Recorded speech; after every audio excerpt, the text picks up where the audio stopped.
trolling the Germans with a wooden plane. The DH-98 Mosquito is what we're tackling today. And we're coming back to both of our favorites, definitely one of Sam's favorites, in The Fat Electrician. It's been a long time. He fell open the screen and I was like, yes. Yeah. It's been a while, and I love him. He's so funny, so hilarious, great channel, so informative. Make sure you go show love and support his channel as well. Yeah, he does such a great job of blending comedy with history and getting you to remember and hear really cool stories, but like making you laugh and stay engaged along the way. So yeah, and so this sounds like it's going to be about World War II and maybe a special type of plane that. Yeah, I'm interested, like a wooden plane. I'm like, Yeah, I've never heard of that before in my life, so I'm really interested to get into this, guys. If you enjoy the video, make sure you hit that like button, drop a comment, let us know if you liked us coming back to The Fat Electrician and you want us to continue doing more videos of his in the future. All right, Sam, ready? I am. Let's do it. Let's go.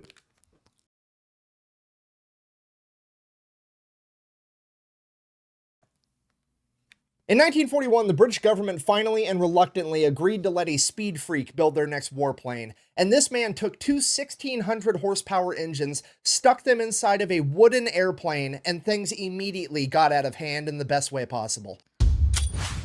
Today we're talking about the DH-98 de Havilland Mosquito.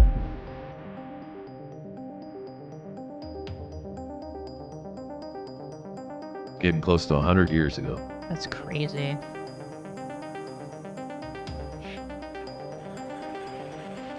Berlin Express with care.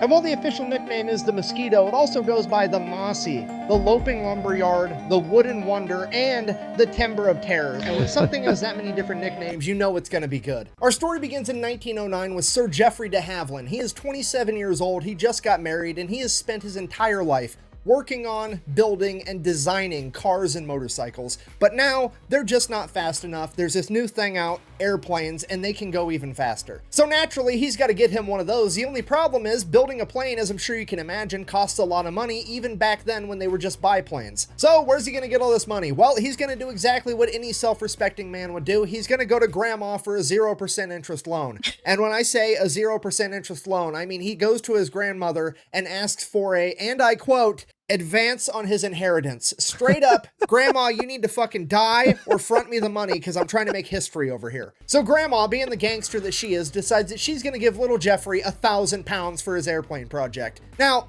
full stop. £1,000, you're like, oh, $1,000, that's a lot of money. No, this is 1909. £1,000 back then is equivalent to like almost $200,000 American, okay? Like grandma is apparently loaded. So he gets all this money and he begins designing and making his own airplane. And after 2 long years, the day finally comes that his airplane is finished and it's finally ready for its first flight. So he hops in, takes his plane up into the sky, and everything goes absolutely perfect right until he crashed it. The plane is completely destroyed, and like every other speed freak and race car driver I've ever met in my entire life, de Havilland just crawls out of the wreckage and was like, that's fun, let's do that again. He then proceeds to make his very own aircraft manufacturing company. Fast forward a couple of decades, de Havilland owns a very successful airplane company, and it's the early 1930s, and everybody is beginning to make their planes out of metal, but de Havilland isn't having it because he thinks that making planes out of metal is dumb. Obviously, I'm paraphrasing here, but he's basically like, metal weighs more than wood, which means that my plane is going to be slower by making it out of metal. Why on earth would I do that? To which the entire aviation community basically yells at the guy like, well, metal is stronger than wood, duh. And he's like, fucking, it's an airplane. What? Just don't run it into shit. It'll be fine. If you want strong, go build a tank. What are we even talking about here? Valid. Have you ever seen a fucking squirrel with knight's armor on? No, it doesn't make any fucking sense. So de Havilland's like, fine, I'm just going to have to prove it to these people. 1934, they're going to have the McRobertson Air Race. It's 11,200 miles from England to Melbourne, Australia. You have to fly all the way there. You can take any route you want. You can stop to refuel as many times as you want. There's this huge cash prize of £15,000. All the fastest airplanes on the planet are going to show up and try to win this race. So de Havilland creates a DH-88 Comet, ends up being the fastest plane in the world at this point in time, and obviously wins this race. And obviously, nobody cares because it's made out of wood and they said that that's dumb. So nobody's going to learn anything from the point he just proved. Fast forward 1936, post-World War I, Germany is starting to rearm their entire country. Britain takes note and they're like, wow, we should build up some weapons too in case they try something. So they put out a bid. They let all the aircraft manufacturers know that they're looking for a twin-engine medium bomber that's capable of carrying 3,000 pounds and cruising at a speed of 300 miles an hour. So there's money to be made with the government contract. All the airplane manufacturers flock to it and start putting in their bids and their designs for their planes. And pretty much all of them follow the conventional knowledge of how to build a bomber at this point in time, which was to have a humongous, powerful airplane made out of metal and absolutely covered in machine guns everywhere, because you need to be able to fire in all directions to fight off all the fighter planes that are going to try to shoot you down. And absolutely everybody follows that basic outline, except for de Havilland. He decides that he's going to build a plane using a completely different ideology from everybody else. Instead of having a plane that's going to have armor and machine guns and be able to win a firefight in the air against other fighter planes, he's just going to avoid the firefight altogether. Because at the end of the day, the bomber's job isn't to shoot down fighter airplanes, it's to deliver the bomb. He's going to get rid of all the armor, all the machine guns, all the defensive countermeasures that other bombers have, and use all of his efforts to try to get this plane as fast as possible to just be able to outrun the firefight. Because you know what's better than getting shot at and having body armor on? Not getting shot at. Realizing that an ounce of prevention is worth a pound. So smart. I mean, the ingenuity of that, right? Like, the guy had a passion for it, clearly, and that, led him to pushing the boundaries, experimenting. But that's how the great entrepreneurs do what they do, right? They love what they do, and they find solutions to problems that people have and do things differently. And so, crazy to think that this one guy, the way he was approaching this problem, right? They gave him the problem of, we need to have bombers and we need to build up our capabilities. And they gave him a problem, and he was like, okay, I'm going to approach this from a little different perspective, and the speed aspect makes complete sense. What he was saying about, metal versus wood and, the way the weight's going to play into that really does make sense as well. So really, really cool, though, I think, when you have just one person that thinks a little bit differently, how they can solve a problem, and it can be game changing. Oh, for sure. And initially I was thinking like, well, what if it gets shot at? Like, wood isn't going to hold up very well. But like he said, it doesn't matter if it can't catch you. So I was dying with this squirrel in body armor comment. Well, they usually say speed kills, but in this instance, it sounds like speed saves. Yeah, so. fair. Shot at and having body armor on, not getting shot at. Realizing that an ounce of prevention is worth a pound of cure, he's going to make this plane as fast as possible, and to do that, he's going to make it out of wood again. So he builds his wooden bomber. He then proceeds to take the most powerful aircraft engine on the planet, the Merlin, and sticks 2 of them inside of this thing. And this aircraft is the fastest warplane on the planet. With a cruising speed of 325 miles an hour and a max speed of almost 400 miles an hour, this thing is absolutely untouchable, and that's not even the impressive part. Whoa. It's the manufacturing process where de Havilland's idea stands head and shoulders above the competition. You have to remember, they're going into World War II. Plastic wasn't widely used yet, and anything that's plastic today was probably metal back then. Metal was used for absolutely everything from canteens to tanks to airplanes. All of it was metal, meaning that throughout the course of World War II, metal became extremely scarce, so much so that America was trying to build ships out of concrete, and Great Britain was trying to build an aircraft carrier out of wood pulp and ice. So being able to build a bomber out of a cheap and readily available resource like wood was a humongous deal. And it all trickles down from there, because not only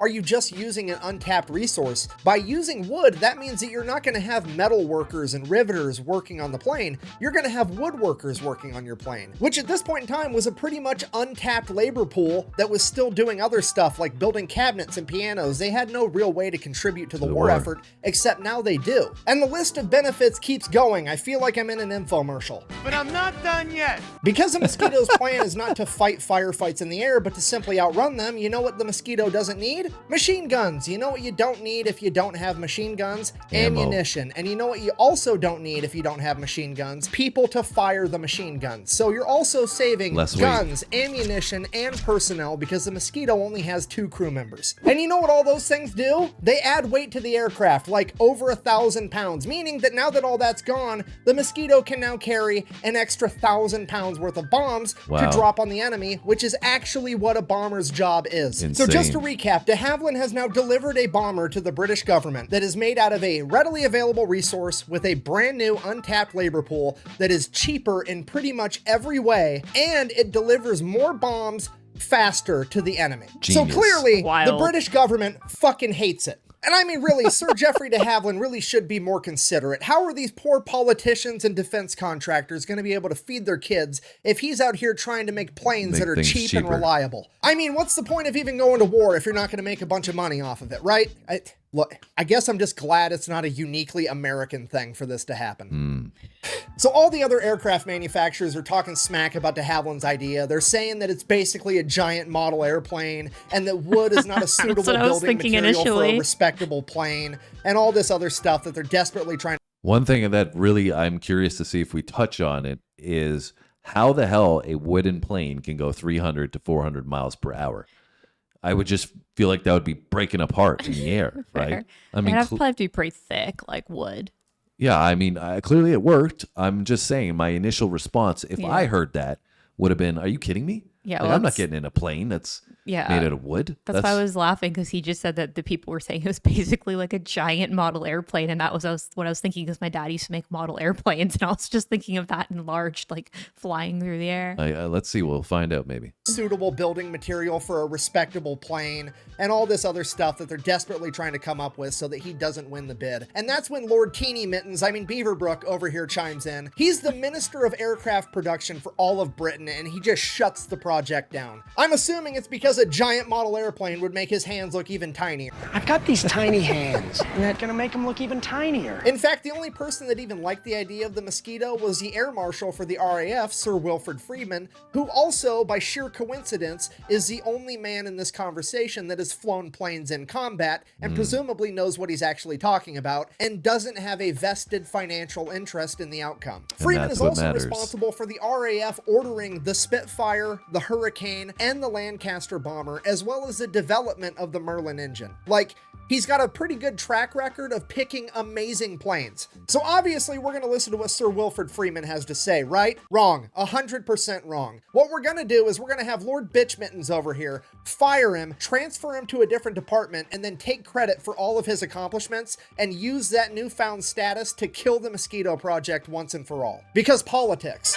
And that's pretty much it. 1937, the British government told de Havilland, kick rocks, we're not interested. We're going to move on with our life. Fast forward, 1940, World War II has in fact kicked off, and it is not looking that great for the British because we are right in the middle of the Battle of Britain. Okay, if you don't know, the Battle of Britain, also known as the Air Battle for England, was basically the Germans were bombing Britain every day for about 3 months Relentless. straight. Britain was obviously sending up their air force to fight back. Both sides lost thousands of people and thousands of airplanes. Okay, if you're not picking up what I'm putting down, I'm trying to tell you the RAF is now short a bunch of planes and a bunch of pilots, and there's really no way of replenishing the amount of planes because metal is extremely scarce, as well as the manpower to make the planes anyways. If only there was some type of plane that they could make out of an alternative material to metal that had a completely different labor force to build it. If Oh wait, only. we've had that literally the entire time. We just didn't want to use it because of politics. Perfect. So the British government finally reluctantly ordered. Doesn't that make you so sick to your stomach that people got to die and the people making the decisions don't have any interest in, helping these people because they're, sitting up in their tower, Their own their self-interest. ivory tower, and they don't have to worry about it. Yeah. But because, like you said, there's self-interest of greed. That's just one thing that just grinds my gears so much about war. Disgusting. I mean, I don't obviously want to see anybody die, but the fact that people are dying needlessly, that's the worst part about it. Yeah, for sure. All because of some, like you said, greedy a-holes. Yeah. That's the PG version. Yeah. He doesn't keep it PG, so I don't think you have to worry too much. Didn't want to use Bitch it because of mittens. politics. Perfect. So the British government finally reluctantly orders 50 of them. So de Havilland gets to work right away, builds all these planes, turns them over to the RAF. The RAF then starts practicing with them, and the pilots absolutely love them. The only problem is they're a little bit hard to take off and land, which makes sense because they're basically a paper airplane with a fucking V8 attached to it. So the decision gets made that only the best pilots are going to be allowed to fly these things, and now we got to find what the first mission for the Mosquito is going to be, and it's going to be super secret because nobody knows that this plane even exists yet. So up until this point in the war, the British really didn't have a surveillance plane capable of flying over enemy territory and seeing what they were up to, so they were actually using their fighters, the Spitfire, to do that, and while the Spitfire is awesome, it sucked for this particular job because it simply couldn't hold enough fuel to go very far into enemy territory. The Mosquito, on the other hand, instead of filling it with bombs, we're just going to fill it with an extra gas tank, and this thing is going to be able to fly from England all the way to the Soviet Union and back in one flight without refueling. Wow. And that's exactly what it does. Yeah, the Mosquito is, for all intents and purposes, the world's first long-range reconnaissance aircraft that set the groundwork for every aircraft after it. It's basically the acoustic SR-71. So that's what they use it for the rest of 1941. 1942 rolls around, they're like, oh, hey, good idea. This thing can hold 4,000 pounds worth of ordnance. What if we just did one 500-pound bomb and some extra fuel tanks, and then we could bomb super deep into enemy territory? And that's exactly what they're going to do. Operation Jericho, a bunch of wooden wonders are going to low-level penetrate deep into enemy territory and deliver a payload. Try saying that with a straight face. So a bunch of Mosquitoes take off to Norway. They are going to bomb Gestapo headquarters with 500-pound bombs. They fly all the way there above the ground and or ocean at like 100 feet, make it there more or less completely undetected, and bomb Gestapo headquarters. The only problem was, because they were so low to the ground, they decided that they were going to extend the fuse time on the bombs because they don't detonate on impact, they detonate on a timer. So they extended the timer to 11 seconds to allow the planes to get out of the blast radius of the bomb. So they went ahead and they dropped the bombs. The bombs were a direct hit on the Gestapo building. The only problem was the fuse was a little bit too long, and a 500-pound bomb traveling at like 400 miles an hour apparently has enough force in it to go through one wall, through the building, and out the other wall, and all 4 of the bombs did exactly that, flying completely through the building before detonating. So the mission failed successfully. Did they accomplish their goal? Not really, but they did prove that the Mosquitoes were pretty much unstoppable and very accurate. So now they're going to begin using the Mosquitoes to nuisance bomb Germany. Every night, they're going to begin sending out swarms of Mosquitoes to bomb Germany on their own home turf to begin weakening their morale. And with the Mosquitoes, this works for some reason way better than any other plane was ever able to do it. Like, the Mosquitoes rarely ever get caught when they're dropping bombs. So they're kind of like, okay, well, let's try a bigger bomb then. And the RAF starts using the Mosquito to drop the 4,000-pound blockbuster bomb on Berlin. They then proceeded to do that every single night for 220 nights straight, earning it the nickname the Berlin Express. And then somebody at the RAF finally puts together the fact that maybe the Mosquitoes are so successful at not getting caught on their bombing runs, not necessarily because it's nighttime and not necessarily because they're really fast, but because they're made out of wood, and wood doesn't give off nearly as strong of a radar signature as metal does. Which means it stands to reason that they would have just as much success bombing during the day as they would at night. Which, if successful, is going to be extra demoralizing because at this point in time, everybody understands that there's never bombing raids during the daylight because the fighter jets would be able to take them out immediately. But in the case of the Mosquito, if they don't get picked up on radar, nobody might scramble the fighter jets until it's too late. So the RAF, with their immaculate sense of British humor, realize that this is a very rare opportunity to troll the enemy that they cannot afford to waste. So British intelligence finds out that January 30th, 1943, the Nazis are going to be holding a humongous rally to celebrate their 10-year anniversary of coming to power. It's going to be huge. Hitler's right-hand man, Hermann Göring's going to be there giving a big speech. They're going to put the entire thing out on the radio waves so the whole country can hear it. It's going to be a huge morale boost to the Nazis. And it probably was, right up until the RAF sent out the Mosquitoes and bombed all of the broadcasting towers for Berlin, so the entire country just got to hear explosions, screams, and then the radio cut out forever. That's great. And then the British turned it into an entire propaganda thing, because not only are we hitting you on your own home turf in broad daylight, it's also in a wooden plane. So the Nazis are absolutely furious. They want to retaliate, so they ramp up air raids on Britain. The only problem is, it's crazy also that we went from them being like, we're not using this plane, this is a silly, stupid idea, to it being like a game changer for World War II. Like completely changing their strategy. And yeah, then they start using it in broad daylight. That's so wild. Like that's something that nobody could envision happening other than the guy that built this plane. Yeah, well, I mean, obviously he believed in it and he saw the potential and nobody else did until they desperately needed it. And then all of a sudden it was like, this is the greatest thing to ever exist. And then when you lay it out, there's so many advantages to it. Right? Like I didn't even think about the whole radar thing, but that makes complete sense as well. Yeah, because it's not going to be picked up as much on like the signal. Really wild. Like I said, I've never heard anything about this before. No, me either. I never have. You know, they teach you about so much World War II history and no mention of this. And it seems like a pretty critical piece of information. Yeah, no, for sure. I mean, to be honest, back when I learned about that, I didn't pay the most attention. So maybe they did, but I've never heard of it before.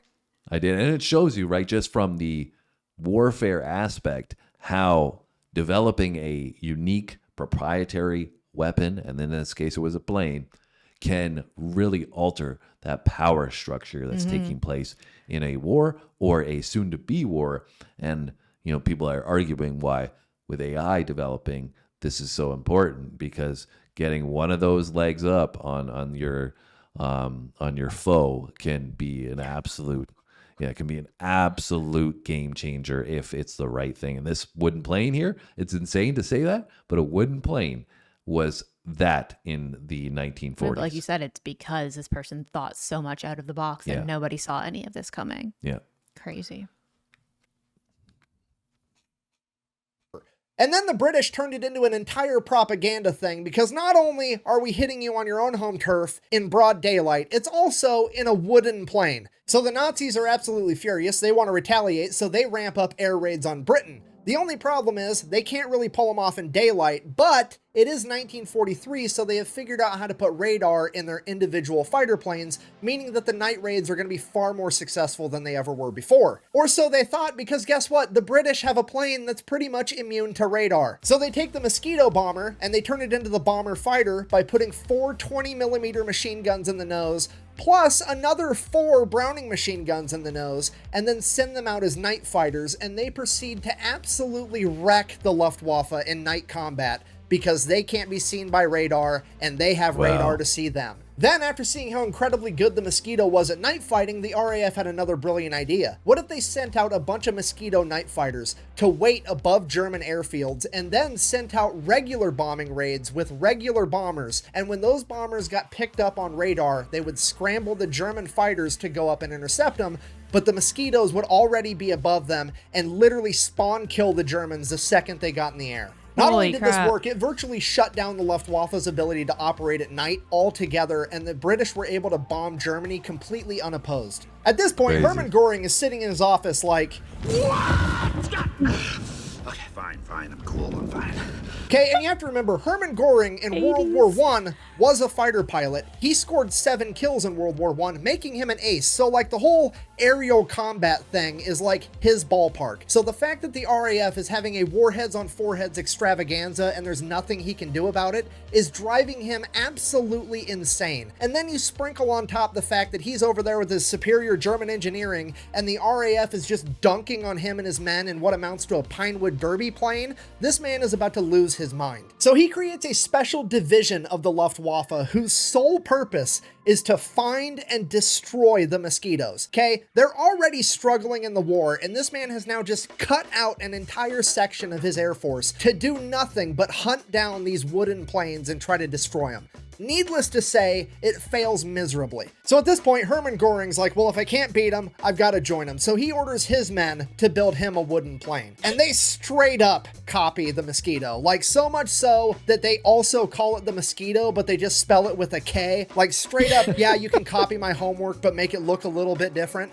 That's what they did. So they get the Mosquito with a K built, and to the surprise of absolutely nobody, it's a pretty awesome plane. But then guess what happens to it? You're never gonna guess what happens to the German Mosquito. A bunch of high-ranking Nazis, politicians, get together and they're like, I don't think a wooden plane's a good idea. I want big metal planes with metal armor and a bunch of machine guns all over them, because that's the way to go. The same political BS that shut down the British Mosquito 10 years prior is now holding up the Nazis. So much so that they don't even get their first test flight in until June of 1944, which is way too late in the war for the Nazis to begin making a new type of plane and mass producing it. So that's it. The Germans never really got their version of the Mosquito. They ended up losing World War II. Everybody lived happily ever after. So I guess while it was dipshit politicians with teeny hands that prevented the British from getting the Mosquito on time, it was also dipshit politicians that prevented the Nazis from getting the Mosquito on time. So everything kind of equals out in a weird roundabout kind of way.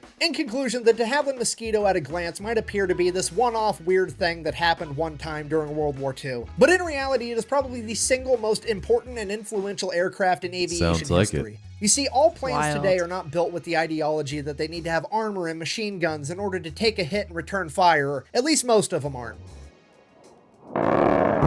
They would pretty much all much rather be so fast that they can't be caught, or so sneaky that they never get seen. And that entire strategy was pioneered by a wooden plane in World War II known as a de Havilland Mosquito. Thank you for watching. Best way to support the channel is go buy some merch over at thefatelectrician.com. Quack bang! Out. Also, the more I study history, the more absolutely positive I become that all politicians are morons, and I'm pretty sure the only reason they have to run for office is because they can't walk and chew bubblegum for office. Okay, no, seriously. It's like the saying, oh, you can lead a horse to water, but you can't make him drink. Ha ha ha. Except the horse is somehow your boss that you're, for some reason, partially responsible for hiring, but also you have no authority to fire. And now the horse is like making all these amazing stock trades with top secret information that only the horse could know, which is illegal, but also the horse gets to determine what's illegal. So you have no standing to do anything about it, even though you hired the horse and now you can't fire it. I hear you. Amen. Go buy a shirt at thefatelectrician.com. Thanks. Amen.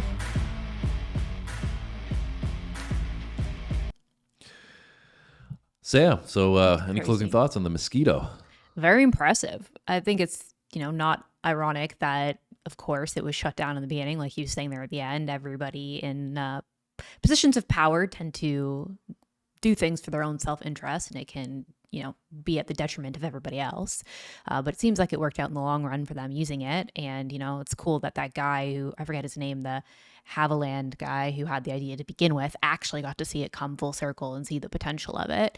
I'll have to talk to my dad about this, though, because my dad has an interest in World War II planes. Him and his brother have actually gone to warplane museums before. Oh, wow. So I should... Where have they gone to? I'm not sure. Usually in the past, I didn't really have much interest. So I just feel like, yeah, like have fun. But I do know. And like I said, in the past, he had a hobby of like making models and stuff of cars and warplanes. So I should bring it up to him. Yeah, maybe he's made one of the Mosquito. Yeah. And like you were alluding to, and like was said in the video, the financiers often the same financier will fund both sides of the war because they stand to gain, not to lose in that scenario. But it's behind closed doors, right? It happens in offshore accounts. It happens when, it's not out in the public eye, and these government contracts go through, they jump through some hoops to make sure that nobody kind of can see, up front. If you do some investigation, you can probably find out where the money's coming from. Yeah. But I think that goes back to, even the 1500s, the 1600s when stuff was going on. Napoleon, when that was going on, I'm pretty sure it was funded by the same person, was funding both. Yeah, I remember sides when we watched that video. Yeah, it's ridiculous. And then also like him telling the story of what happened after the Germans started making their own Mosquito with a K. Like, it's just hilarious because it's like you just saw what happened to your country using this wooden plane. You think that you'd be like, we need one of those and we need it yesterday. Yep. But to still be like resistant to it, just zero brain cells. Kind of makes you wonder if there was some people working behind the scenes to make the outcome that they wanted to in that Allied versus Axis war, right? Yep. And anyways, we won't go down that conspiracy rabbit hole. We've already done that enough today. Yeah. But we enjoyed, I think, you as well. Enjoyed coming back to Fat Electrician. Yeah, like I said, I really enjoy the way that he tells the story. It's so engaging, and obviously there's the comedic side of it. But he can take the story and make you feel like almost like you're, I don't want to say living it, but like I feel like I'm kind of on the edge of my seat of like, well, what's going to happen? And keeps a lot of detail, but keeps you entertained. You don't get bored. So, well, that makes two of us that enjoyed it for the same reasons. Make sure you hit the like button if you enjoyed it. We appreciate every single one of you. Thank you for just stopping by today. Go support his channel, support our channel. We appreciate that very much. Thank you. Have a great day. Thanks for watching, guys. See you next time.